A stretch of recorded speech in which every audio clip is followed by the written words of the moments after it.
शारीरिक, भावनात्मक, व्यवहारात्मक तथा सामाजिक स्वास्थ्य है।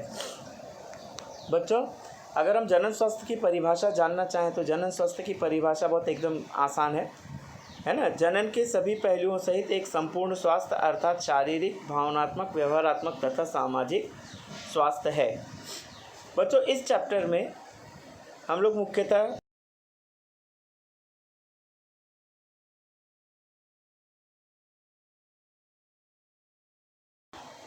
जनन स्वास्थ्य समस्याएं और कार्यनीतियां, जनसंख्या विस्फोट और जन्म नियंत्रण, नंबर 3 सगर्भता का चिकित्सीय समापन, नंबर 4 यौन संचारित रोग, नंबर 5 बंध्यता। बच्चों, एक बार पुनः हम रिपीट करें।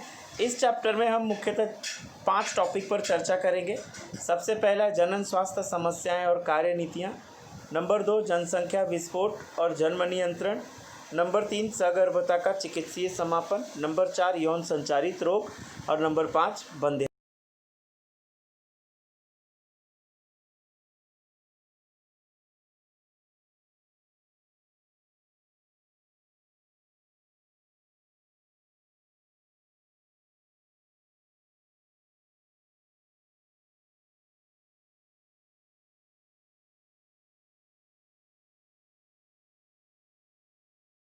पहलुओं की निगरानी करता है, देखभाल करता है।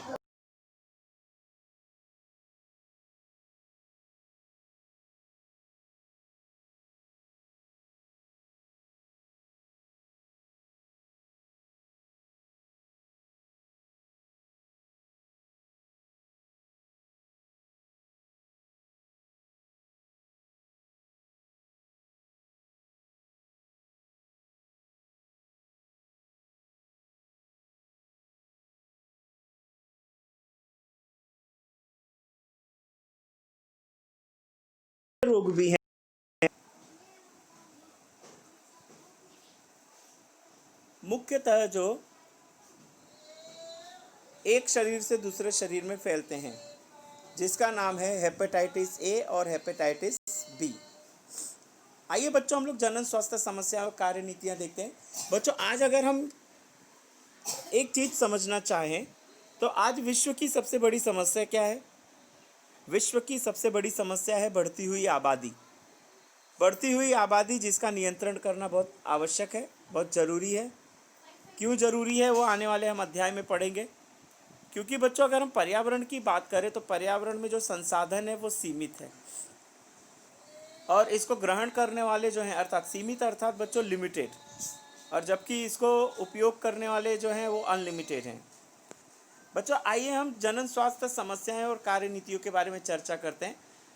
बच्चों, अगर हम ध्यान दें तो सरकार इसमें काफ़ी अहम भूमिका निभाती है। जनसंख्या पर नियंत्रण करना, या जनसंख्या पर हम नियंत्रण कैसे रख सकते हैं, कई सारे प्रोग्राम किए गए हैं, कई सारे चर्चाएं की गई हैं। दृश्य श्राव्य साधनों का उपयोग किया गया है। दृश्य श्राव्य अर्थात बच्चों टेलीविज़न और रेडियो का भी उपयोग किया गया है। सरकार ने काफ़ी जागरूकता दिखाते हुए लोगों को जागरूक किया है, लोगों को बताया है कि जनसंख्या नियंत्रण कैसे रखा जाता है, या प्रजनन के द्वारा फैलने वाले रोग कौन कौन से हैं। इन सभी पहलुओं पर सरकार ने काफ़ी मदद की है लोगों की। बच्चों, आए हम जानते हैं, अगर हम देखें बच्चों, भारत है ना, हम अपने भारत की बात करते हैं बच्चों। राष्ट्रीय स्तर पर एक प्रोग्राम चलाया गया था, है ना, जिसका नाम था परिवार नियोजन। जिसका नाम क्या था? परिवार नियोजन। बच्चों, आप जानते हो कि परिवार नियोजन अर्थात क्या? एक सीमित परिवार का होना। एक सीमित परिवार का होना जिसे हम लोग क्या कहते हैं बच्चों? परिवार नियोजन। जैसे कि आप जानते होंगे, हम दो हमारे दो, हम दो हमारे दो, ठीक है। अब परिवार नियोजन की जो शुरुआत थी वो सन 1951 में हुई थी। पिछले कुछ दशकों तक इसका आवधिक मूल्यांकन किया गया। मूल्यांकन अर्थात बच्चों इसमें कुछ कमी है, अगर कमी है तो क्या है, इसे और किस तरह सुधारा जाना चाहिए, ठीक है।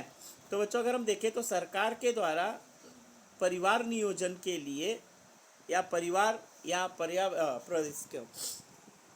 जनसंख्या नियंत्रण के लिए परिवार नियोजन का कार्यक्रम चलाया गया। परिवार नियोजन की शुरुआत सन 1951 में हुई थी, है ना, सन 1951 में हुई थी, जिसे आज परिवार कल्याण के नाम से जाना जाता है। बच्चों ये काफ़ी सक्सेसफुल प्रोग्राम था, अगर हम देखें तो काफ़ी सक्सेस हुआ था ये अपने जीवन काल में, ठीक है, और आज भी ये सक्सेस है। हालांकि दिक्कत इसमें ये है कि सरकार सभी जगहों पर नहीं पहुंच पाती, सरकार जो होती है वो सभी जगहों पर नहीं पहुंच पाती, इसलिए उन्हें कई सारे एनजीओस अर्थात क्या बच्चों, नॉन गवर्नमेंटल ऑर्गेनाइजेशन, जिसे हम लोग बोलते हैं नॉन गवर्नमेंटल ऑर्गेनाइजेशन। बच्चों नॉन गवर्नमेंटल ऑर्गेनाइजेशंस की अगर हम बात करें, अर्थात जिसे हम लोग हिंदी में बोलते हैं बिन सरकारी संस्थाएं। बच्चों यह कार्यक्रम है ना, यह व्यापक कार्यक्रम फिलहाल जनन एवं बाल स्वास्थ्य सेवा कार्यक्रम के नाम से प्रसिद्ध है। बच्चों यहाँ पर हम कुछ प्रश्न के द्वारा इसे समझने की कोशिश करेंगे। सन 1991 में सरकार द्वारा बनाई गई एक योजना का नाम बताइए, जिसका नाम था परिवार नियोजन। सन 1951 में इसकी शुरुआत हुई, जो कि अब परिवार कल्याण के नाम से जाना जाता है। अब इसे सुधार कर जनन एवं बाल स्वास्थ्य सेवा कार्यक्रम के नाम से अर्थात आरसीएच का पूरा नाम लिख सकते हैं आप लोग बच्चों, reproductive child and health, reproductive child and health, ठीक है। अब अगर हम बच्चों बात करें इस प्रोग्राम की, बच्चों इसके लिए सरकार काफ़ी जागरूक थी, काफ़ी उन्होंने जागरूकता से इस कार्यक्रम को आगे बढ़ाया, श्रव्य दृश्य के द्वारा, मुद्रित सामग्रियों के द्वारा। मुद्रित सामग्री अर्थात बच्चों जिसे हम लोग पैम्पलेट कहते हैं, है ना। सरकारी संगठन तथा गैर सरकारी संगठनों के द्वारा जनता के बीच जनन संबंधी पहलुओं के प्रति जागरूकता पैदा करने के लिए विभिन्न उपाय कर रहे हैं, ठीक है। साथ ही साथ इन सूचनाओं को प्रसारित करने में माता पिता का भी योगदान था, निकट संबंधियों का भी योगदान था, शिक्षक और मित्रों की भी प्रमुख भूमिका थी, ठीक है। विद्यालयों में यौन शिक्षा की पढ़ाई को बढ़ावा दिया जाना चाहिए ताकि युवाओं को सही जानकारी मिल सके और बच्चे यौन संबंधी विभिन्न पहलुओं के बारे में फैली भ्रांतियां, है ना, भ्रांतियां अर्थात अंधविश्वास पर विश्वास ना करें और उन्हें यौन संबंधी गलत धारणाओं से छुटकारा मिल सके। बच्चों अगर हम प्रजनन नियंत्रण की बात करें तो प्रजनन नियंत्रण के लिए सरकार ने दृश्य श्राव्य अर्थात क्या, ऑडियो विजुअल में जो आता है वो है टेप रिकॉर्डर, मुद्रित सामग्री अर्थात पैम्पलेट वगैरह, बुक वगैरह छपवाना। सरकार हालांकि सब जगह नहीं पहुंच सकती थी, इसके लिए उन्होंने सरकारी संगठन और गैर सरकारी संगठन अर्थात एनजीओ का सहारा लिया। हालांकि कई सारे उपयुक्त उपाय किए गए हैं और इन सूचनाओं को अर्थात क्या बच्चों, जनन संबंधी सूचनाओं को कई तरह से इसे प्रसारित किया गया। उदाहरण के तौर पर माता पिता, अन्य निकट संबंधी, शिक्षकों के द्वारा, मित्रों के द्वारा, साथ ही साथ विद्यालयों में यौन शिक्षा की पढ़ाई को बढ़ावा दिया गया, समझाया गया उसे काफ़ी तरह।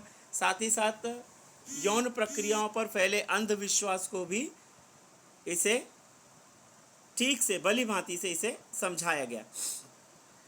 अब बच्चों अगर हम बात करें, है ना, इस प्रोग्राम के अंतर्गत, इस प्रोग्राम अर्थात क्या, आरसीएच जो है जनन एवं बाल स्वास्थ्य सेवा कार्यक्रम अर्थात रिप्रोडक्टिव चाइल्ड एंड हेल्थ।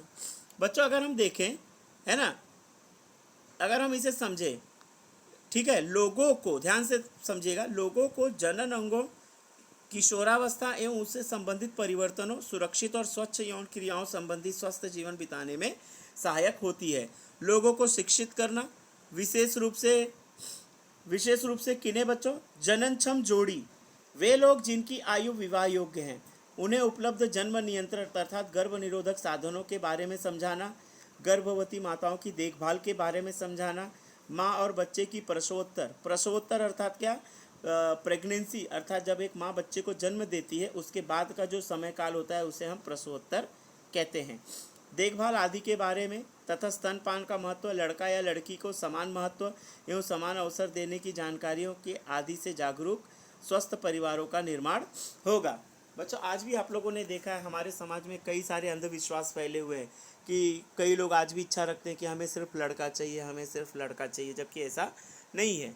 इन्हीं सब कार्यक्रमों के द्वारा हम एक ऐसी भी जागरूकता ला सकते हैं जिससे कि लड़का और लड़की समान अवसर प्राप्त कर सकें। जिससे कि समान अवसर प्राप्त कर सके। बच्चों, अगर हम जनन स्वास्थ्य प्राप्ति के लिए कार्य योजनाओं के सफलतापूर्वक संरचनाओं का सुविधात्मक व्यावसायिक विशेषज्ञता तथा भरपूर भौतिक सहारों की आवश्यकता होती है, ठीक है ना। अब बच्चों, लोगों को इसके अलावा अगर हम देखें तो लोगों को सगर्भता, प्रसव, यौन संचारित रोगों, गर्भपात, मैं पुनः एक बार आपको हाईलाइट कर रहा हूँ, लोगों को जनन संबंधी समस्याओं के बारे में समझाना, जैसे सगर्भता, प्रसव, यौन संचारित रोगों। बच्चों, यौन संचारित रोग जिसे हम लोग इंग्लिश में कहते हैं STD, सेक्सुअली ट्रांसमिटेड डिजीज, गर्भपात, गर्भ निरोधक, ऋतुस्राव अर्थात महामारी संबंधी समस्याओं, बंध्यता, बांझपन आदि के बारे में चिकित्सा सहायता व देखभाल उपलब्ध कराना आवश्यक है, ठीक है बच्चों। इसके साथ ही साथ अगर हमें जनसंख्या का नियंत्रण करना है तो हमें लोगों को और सुचारू रूप से देखभाल करने की आवश्यकता पड़ती है। जैसे अगर हम एक यहाँ पर टॉपिक पे चर्चा करें बच्चों, ठीक है ना, बढ़ती मादा भ्रूण हत्या की कानूनी रोक के लिए उल्बवेदन, एमनियोसेंटेसिस, जिसे हम लोग गर्भ परीक्षण कहते हैं बच्चों, जिसे हम लोग गर्भ परीक्षण कहते हैं। बढ़ती मादा भ्रूण हत्या की कानूनी रोक के लिए उल्बवेदन, जांच लिंग परीक्षण पर वैज्ञानिक प्रतिबंध लगाना, ठीक है। अब इस परीक्षण का, एमनियोसेंटेसिस परीक्षण का उपयोग जो है लोग गर्भ में पल रहे बच्चे का पता लगाने के लिए करते हैं कि गर्भ में पल रहा बच्चा लड़का है या लड़की है बच्चों।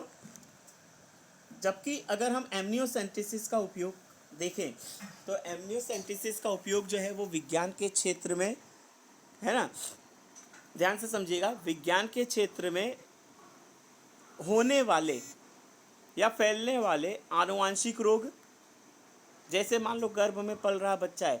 हालांकि आज के इस युग में एमनियोसेंटेसिस जैसे परीक्षण का उपयोग गर्भ में पल रहे बच्चे का पता लगाने के लिए किया जाता है, जबकि इसकी खोज जो हुई थी वो गर्भ में पल रहा बच्चा पूरी तरह स्वस्थ है या नहीं है, इसका पता लगाने के लिए इस प्रयोग का खोज हुआ था। जैसे गर्भ में पल रहे बच्चे में कोई आनुवांशिक विकार तो नहीं है। आनुवांशिक विकार जैसे कि आप सामने देख रहे हैं, Down syndrome, haemophilia, sickle cell anaemia आदि की उपस्थिति का पता लगाया जाना। साथ ही साथ जनन संबंधित विभिन्न क्षेत्रों पर अनुसंधान को बढ़ावा दिया जाता है बच्चों। इन सब के अलावा अगर हम देखें तो यहाँ पर एक और दिया है, सहेली नामक गर्भ निरोधक गोली, सहेली नामक गर्भ निरोधक गोली, जिसकी खोज भारत में लखनऊ के केंद्रीय औषध अनुसंधान संस्थान, जिसे हम लोग बोलते हैं CDRI, central drug research institute द्वारा की गई बच्चों। अब इसके अलावा अगर हम और चर्चा करें, यौन संबंधित मामलों के बारे में बेहतर जागरूकता लाना, जागरूकता जैसे कि आप ऊपर देख ही लिए हैं, ठीक है, जैसे कि एक निश्चित उम्र में ही विवाह तय करना है ना, जिससे कि बाल विवाह को रोका जाए। इसके लिए भी कई सारे कानून बनाए गए, बाल विवाह कानून बच्चों। और एक सही समय पर प्रजनन कर एक स्वस्थ समाज का निर्माण करना। एमनियोसेंटेसिस जैसे परीक्षण के द्वारा हमें बच्चे में आनुवांशिक रोग है या नहीं है उसका पता लगाना, ठीक है। इसके साथ साथ अगर हम और चर्चा करें बच्चों, अधिकाधिक संख्या में चिकित्सा सहायता प्राप्त, प्रसव तथा बेहतर प्रसवोत्तर देखभाल से माता एवं बच्चे के मृत्यु दर में गिरावट लाना। लघु परिवार वाले जोड़ों की संख्या बढ़ी है। लघु परिवार अर्थात क्या बच्चों, छोटा परिवार।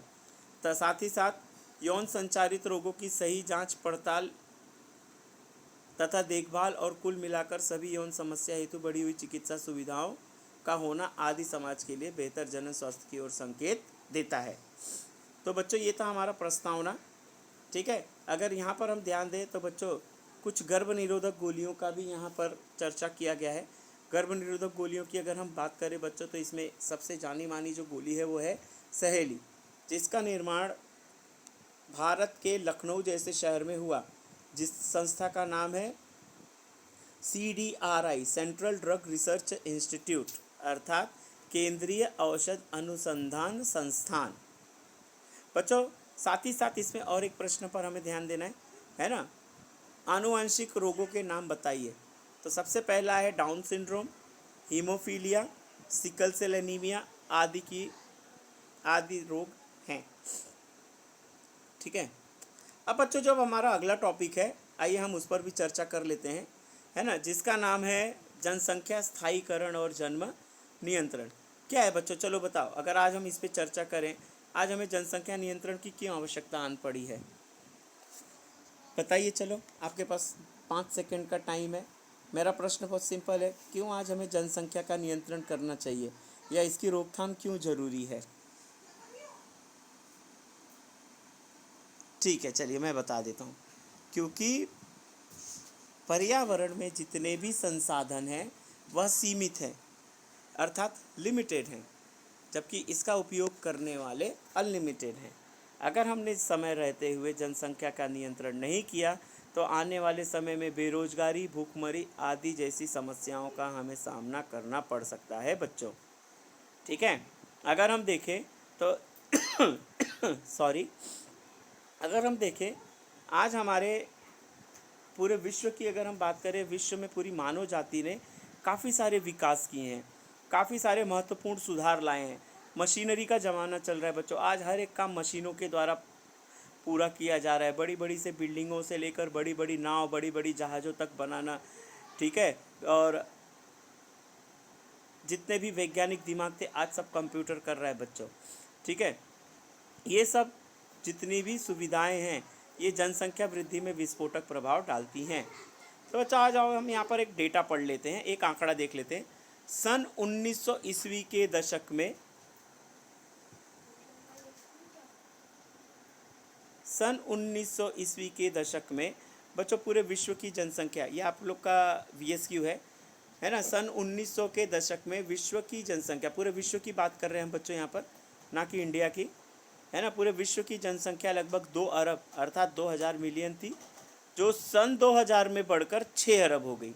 अब बच्चों बताओ, सन 1900 से लेकर सन 2000 तक पूरे विश्व की संख्या कितनी बढ़ी?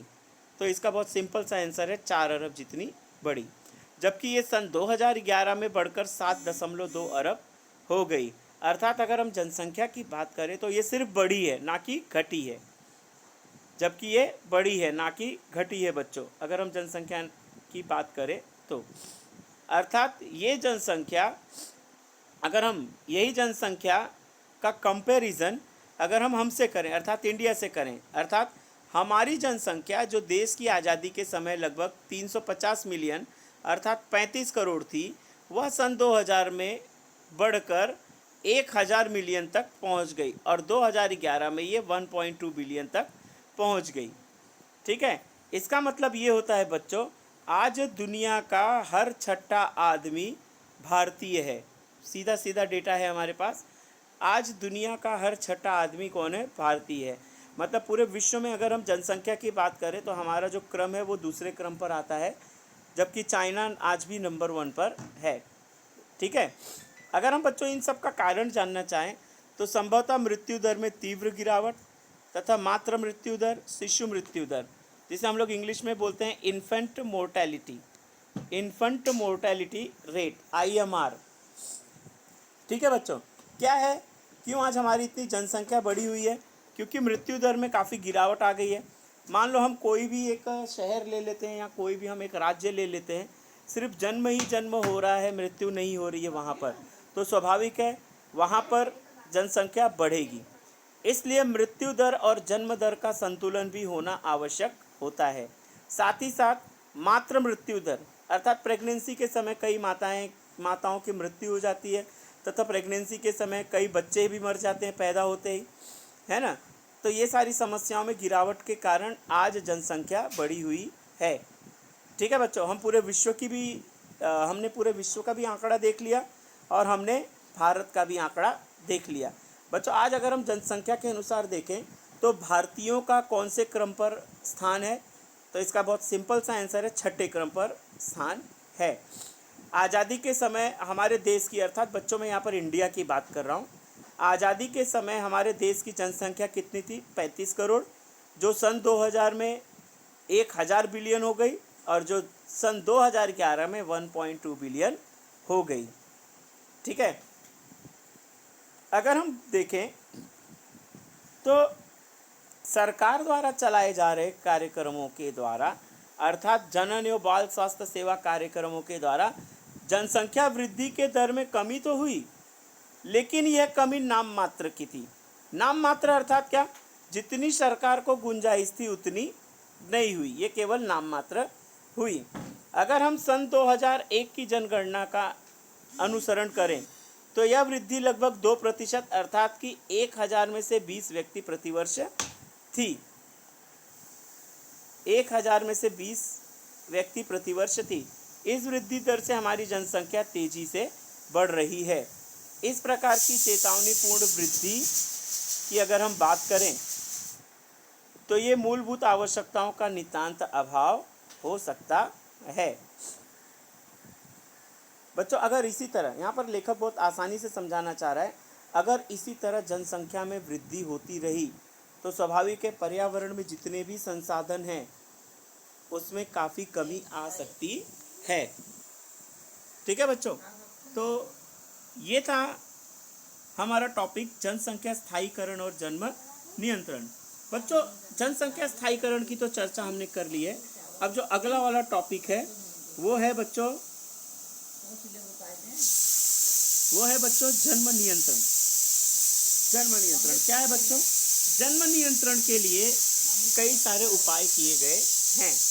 ठीक है ना, आज हम उसी पे चर्चा करेंगे। ठीक है, बढ़ती हुई जनसंख्या से निपटने के लिए एक महत्वपूर्ण उपाय यह था कि लघु परिवार को बढ़ावा देना, है ना। लघु परिवार अर्थात क्या बच्चों? छोटा परिवार, अर्थात हम दो हमारे दो। लेकिन अगर हमें और सुखी रहना है तो आजकल हमें यह नारा अपनाना पड़ेगा कि हम दो हमारे एक, है ना। ऐसे लघु परिवारों को बढ़ावा देने के लिए गर्भ निरोधक उपाय अपनाना, उसके लिए प्रेरित करना। ठीक है, क्लियर। साथ ही साथ सुखी परिवार को प्रदर्शित करना, पोस्टर और पर्चे भी देखना, ठीक है ना, बताना। साथ ही साथ जैसे कि मैं आपसे चर्चा कर रहा हूँ, हम दो हमारे दो के नारे के साथ प्रदर्शित करना। ठीक है। अब बच्चों, अगर हम देखें तो ये जितने भी कार्यक्रम थे ये शहरी लोगों के लिए काफ़ी महत्वपूर्ण निकले। इसे शहरी लोगों ने अपनाया क्योंकि ज़्यादा करके अधिक दंपत्ति जो अपने कार्यक्रम में बिजी रहते हैं, अपने कामकाज में बिजी रहते हैं, वो तो यही चाहते हैं कि हमारा परिवार जो हो छोटा हो, अर्थात हम दो हमारे दो। ठीक है, तो शहरी युवा दंपत्तियों ने यहाँ पर इस नारे को अपनाया, अर्थात हम दो हमारे दो या हम दो हमारा एक, इन दोनों में से नारा अपनाया। विवाह की वैज्ञानिक आयु भी निश्चित की गई बच्चों, अर्थात एक स्वस्थ समाज का निर्माण यदि करना है तो स्त्री के लिए वैवाहिक आयु लगभग 18 वर्ष की होनी चाहिए और पुरुष के लिए 21 वर्ष। बच्चों, यहाँ पर आपका VSQ भी हो सकता है, VSQ भी आ सकता है अगर हम चर्चा करें तो। अर्थात एक विवाह योग्य स्त्री की उम्र कितनी होनी चाहिए लगभग बच्चों? जिसका आंसर है 18 साल और पुरुष की होती है 21 साल। ठीक है। लघु परिवार को बढ़ावा देना, उन्हें गर्भ निरोधक गोलियों के बारे में समझाना। एक आदर्श गर्भ निरोधक प्रयोगकर्ता के हितों की रक्षा करने वाला, आसानी से उपलब्ध, प्रभावी तथा जिसका कोई अनुषंगी प्रभाव या दुष्प्रभाव ना हो, अगर है तो भी कम हो। बच्चों, इस टॉपिक को मैं आपको अच्छी तरह से समझाता हूँ। बच्चों, आप लोगों ने देखा होगा ज़्यादा करके गर्भ निरोधक गोलियाँ जो होती हैं वो शरीर को काफ़ी नुकसान पहुँचाती हैं। शरीर को नुकसान जैसे कैंसर होना, स्तन का कैंसर होना, बच्चेदानी का कैंसर होना आदि, ये सब गर्भ निरोधक गोलियों के द्वारा होता है। ठीक है, तो ऐसे दंपति जो गर्भ निरोधक गोलियां खा रहे हैं तो गर्भ निरोधक गोलियों से होने वाले दुष्प्रभाव को समझाना, जिसे हम इंग्लिश में साइड इफ़ेक्ट कहते हैं, है ना। उस गोलियों के इफ़ेक्ट तथा साइड इफ़ेक्ट के बारे में बताना। अगर साइड इफ़ेक्ट हो रहा है तो कितना हो रहा है या नहीं हो रहा है उसके बारे में समझाना आदि जैसी चीज़ों पर उनसे डिस्कस करना। ठीक है बच्चों, तो ये था हमारा जन्म नियंत्रण संसाधन। बच्चों, आइए हम इस पर और चर्चा करते हैं। अगर हम जन्म नियंत्रण की बात करें, ठीक है, तो प्राकृतिक तथा परंपरागत रोध, बैरियर जिसे हम लोग कहते हैं बैरियर, आईयूडीज का पूरा नाम है इंट्रा यूटेरिन डिवाइसेस, जिसमें कॉपर टी सबसे जाना माना है, तथा मुंह से लेने योग्य गर्भ निरोधक गोलियां, टीकों के रूप में लेने वाली गोलियां, तथा अन्य ऑपरेशनल क्रियाओं के द्वारा भी हम इसे ले सकते हैं। बच्चों यहाँ पर दिया ही है शल्य क्रिया, अर्थात शल्य क्रिया विधि अर्थात क्या बच्चों, ऑपरेशन के द्वारा इसे लेना। ठीक है, ऐसे कई सारे संसाधन है बच्चों हमारे पास जिसका उपयोग हम कर सकते हैं। ठीक है, अब आइए हम यहाँ पर और चर्चा करते हैं। अगर हम देखें जन्म नियंत्रण के मुख्यतः दो प्रकार हैं। एक होता है प्राकृतिक और दूसरा होता है अप्राकृतिक। बच्चों हम देखते हैं यहाँ पर, ये चैप्टर का हमारा सबसे मुख्य टॉपिक है। एक होता है प्राकृतिक और दूसरा होता है अप्राकृतिक। ठीक है, अगर हम प्राकृतिक विधियों की बात करें, अंडाणु एवं शुक्राणु के संगम को रोकना। प्राकृतिक विधियां जो होती हैं ये अंडाणु है ना, अर्थात मासिक स्राव के बाद अगर हम देखें तो अंडाणुओं का निर्माण होता है। यदि हम उनका शुक्राणुओं के साथ रोक दें, ठीक है ना, तो ये एक उपाय अधिक संयम है, जिसे हम लोग बोलते हैं आवधिक संयम है।